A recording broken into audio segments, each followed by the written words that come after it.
Already പറഞ്ഞല്ലോ. എന്ന് വെച്ചാൽ ഈ ഫേക്ക് ഐ ഡി ക്രിയേറ്റ് ചെയ്ത ആർക്കും എന്തും പറയാന്നുള്ള ഒരു കാര്യമൊന്നും ഇവിടെ ഇല്ല. അതിന് ഒരു റെസ്ട്രിക്ഷൻ കൊണ്ടുവരണം. ഒബ്വിയസ്ലി തെറ്റ് ചെയ്ത് കഴിഞ്ഞാൽ വലിപ്പം ചെറുപ്പം ഇല്ലാതെ എന്ത് ചെയ്യണം, ശിക്ഷിക്കപ്പെടണം. സോ സൈബർ ലോകത്തൊരു റെസ്ട്രിക്ഷൻ കൊണ്ടുവരണം, അതെന്തായാലും വേണം. എതിർക്കുന്നതോടൊപ്പം ഹണി റോസിന്റെ വസ്ത്രധാരണ രീതി വളരെ മോശമാണെന്ന രീതിയിൽ പറയുന്നത്. ഉദ്ഘാടനത്തിന് വേണ്ടി അങ്ങനെ രീതിയിൽ റിപ്പീറ്റ് ആയിട്ട് ഉദ്ഘാടനം നമുക്ക് ബ്രോന് ഇഷ്ടമുള്ള വസ്ത്രമല്ലേ ബ്രോ ഇട്ടേക്കുന്നത് ആണല്ലോ അല്ലേ? ബ്രോന് ഇഷ്ടമുള്ള വസ്ത്രമല്ലേ ഇട്ടേക്കുന്നത്. അതിപ്പം അതിലൊരു തെറ്റില്ല. ഓരോരുത്തർക്ക് അവർക്ക് ഇഷ്ടമുള്ള വസ്ത്രം ധരിക്കാം, മനസ്സിലായില്ലേ? പിന്നെ അവരെ ഉദ്ഘാടനത്തിനല്ലേ വിളിക്കുന്നത്, മനസ്സിലായില്ലേ? പ്രൊമോഷനാണ് വിളിക്കുന്നത്. അതിലൊന്നും എനിക്കൊരു തെറ്റായിട്ട് തോന്നുന്നില്ല. അത് നമ്മൾ കാണുന്ന കാഴ്ചപ്പാടനുസരിച്ചിരിക്കും. എനിക്ക് കാണുമ്പോൾ ബുദ്ധിമുട്ടോ തെറ്റായിട്ടൊന്നും തോന്നുന്നില്ല. അത് ഒരാളുടെ ഇഷ്ടമാണ് അയാൾ എന്ത് വസ്ത്രം ധരിക്കണം എന്നുള്ളത്. അത് തെറ്റായിട്ടുള്ള രീതിയിൽ കാഴ്ചപ്പാടി കാണുന്ന ആൾക്കാർക്ക് അത് തെറ്റായിരിക്കും. അവരെ എനിക്കൊന്നും പറയാൻ പറ്റില്ല. കേരളത്തിലായതുകൊണ്ടാണോ ഇങ്ങനെയെന്ന് വിചാരിക്കുന്നുണ്ടോ? അത് കേരളത്തിൽ ഉണ്ട്. എനിക്ക് കേരളത്തിലെ കാര്യമല്ലേ അറിയത്തുള്ളൂ, മറ്റുള്ള സ്ഥലങ്ങളെ അറിയത്തില്ല. കേരളത്തിൽ അതുണ്ട്.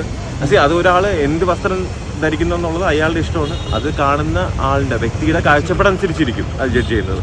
അത്രേ ഉള്ളൂ. ഹണി റോസിനെ ഇതില് രാഹുൽ ഈശ്വറും പിന്നെ അതുപോലെ തന്നെ ഫെറ ഷിബില തന്നെ ഒരു നടി ഉന്നയിക്കുന്നത് പറഞ്ഞാൽ കേരളത്തിലെ ലൈംഗിക ദാരിദ്ര്യം എടുത്തുകൊണ്ടാണ് ജീവിക്കുന്നത്, യൂസ് ചെയ്തത്, അങ്ങനെയുള്ള അതുകൊണ്ടാണ് ഉദ്ഘാടനങ്ങൾ റിപ്പീറ്റ് ആയിട്ട് കിട്ടുന്നത് എന്നിട്ട് ഒരു വിമർശനം വന്നിട്ടുണ്ട്. അതിനോട് എന്താണ് പറയാനുള്ളത്? അതിപ്പം രാഹുൽ ഈശ്വറിന്റെ അടുത്തല്ലേ ചോദിക്കേണ്ടത്. എനിക്കതിനെ പറ്റി വലിയ അഭിപ്രായമില്ല. അല്ല, അങ്ങനെയാണോ കേരളത്തിൽ അങ്ങനെ യൂസ് ചെയ്യുന്നു വിചാരിക്കുന്നുണ്ടോ ബ്രോ? അങ്ങനെ കാഴ്ചപ്പാടിൽ ഒരാളുടെ ഉദ്ഘാടനം വിളിക്കുന്നത് എന്തിനാ? പ്രൊമോഷൻ വർക്കിനാ. അയാളെ കാണാനും അത് ഭംഗിയായിരിക്കാം, ഒരാളുടെ ആറ്റിറ്റ്യൂഡ് ആയിരിക്കാം, പേഴ്സണാലിറ്റി ആയിരിക്കാം, എന്തുവാണ് അവരുടെ റീച്ച് അനുസരിച്ചാണ് എന്ത് ചെയ്യുന്നത് ഒരാളിനെ ഇനോഗ്രേഷൻ വിളിക്കുന്നത്.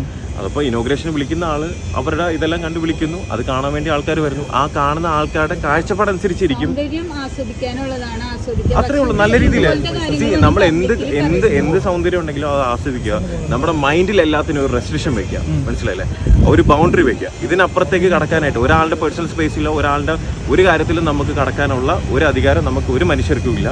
അത് ആ ലിമിറ്റിൽ നിന്ന് നമ്മൾ എന്ത് ചെയ്യുക, അതിനാണല്ലോ നമ്മളെല്ലാം ഒരു സോഷ്യൽ ബീയിങ് എന്നുള്ള രീതിയിൽ പറയുന്നത്. അത്രേ ഉള്ളൂ. ബോബി ചെമ്മണ്ണൂരിന്റെ നാക്കിന്റെ നീളം കുറച്ച് കൂടുതലാണ്. അതെനിക്ക് ചില സ്ഥലത്തൊക്കെ തെറ്റായിട്ട് തോന്നിയിട്ടുണ്ട്. കാരണം പുള്ളിക്കാരൻ അനാവശ്യമായിട്ട് പല രീതിയിലും സംസാരിക്കുന്നതായിട്ട് തോന്നിയിട്ടുണ്ട്. ഞാൻ ആലോചിച്ച് ഈ മനുഷ്യന് ഒരുപാട് നല്ല കാര്യങ്ങളുണ്ട്, നല്ല ക്വാളിറ്റീസ് ഉണ്ട്. എന്തിനാണ് ഇങ്ങനെ അനാവശ്യമായിട്ടുള്ള കാര്യങ്ങളിൽ ഇടപെടുന്നത്, അനാവശ്യമായിട്ടുള്ള കാര്യങ്ങൾ സംസാരിക്കുന്നത് എന്തിനെന്ന് ഞാൻ ചിന്തിച്ചിട്ടുണ്ട്. അപ്പോൾ ഇനിയിപ്പോൾ പുള്ളിക്കാരൻ അത് കൺട്രോൾ ചെയ്യില്ലെന്ന് എനിക്കറിയത്തില്ല. കാരണം എൻ്റെ ആരും അല്ല പുള്ളിക്കാരൻ ചെയ്താൽ പുള്ളിക്കാരൻ നല്ലത്. അത്രേ ഉള്ളൂ. ഇപ്പോൾ എല്ലാവരും എക്സൈറ്റഡ് ആയിട്ട് വെയിറ്റ് ചെയ്യുന്നുണ്ട്. രാവണ യുദ്ധമാണ്. മോനാണല്ലേ മറ്റേ ജാസ്മിൻ്റെ അടുത്ത് മറ്റേ കാര്യം ചോദിച്ചത്. കല്യാണത്തിന് പോയപ്പോഴത്തേക്ക് ജ്യൂസിൽ ഞാൻ വീഡിയോ ഉണ്ടായിരുന്നു.